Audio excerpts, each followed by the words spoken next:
tell us a little bit about you. I'd be curious about for the listeners that don't know the work you do, share a little bit about the work you do, and then how did you even get into this work in the first place? Sure. And that is a question many have.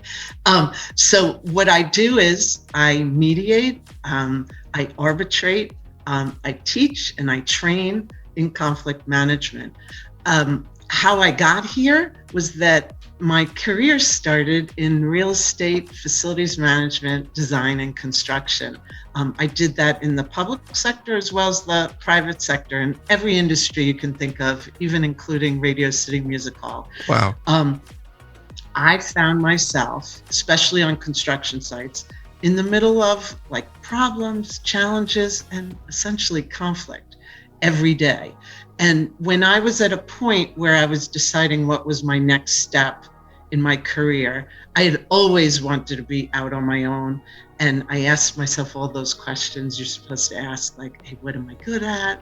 What do I love doing? What do I still want to learn and do? It all always came back to negotiation and conflict management. So I had been doing it, and then I was like, let's just focus on that. And that's where I am. Wow. So now when you think about your world today, you mentioned all those things: arbitration, mediation, teach on conflict. Is it always in the workplace, or is it also kind of bleed outside the workplace? Tell us a little bit more about kind of the scope of your work. Yeah, I think at the moment, mostly focusing on workplace related. But there's always a but.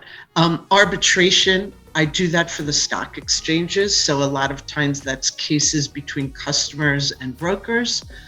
It may be between the employer and the employees, or sometimes employers and employers, disputes about sharing of accounts and things like that. But I'm finding the focus in the workplace, although I've focused in the family. I did part of my work has also been in guardianship court, working with elders and families and allegedly incapacitated people, and managing, as you can imagine, the conflict with all the relatives and family members and everyone who thinks they know what's best for the elder. So wide range, but my focus primarily now is workplace.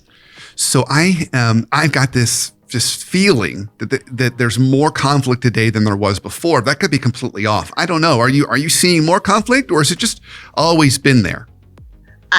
It's always been there. It just is. I think the news makes us feel like there's more conflict. I think it's that it's front and center. People want to approach conflict now, or address it or manage it, rather than run from it and avoid it.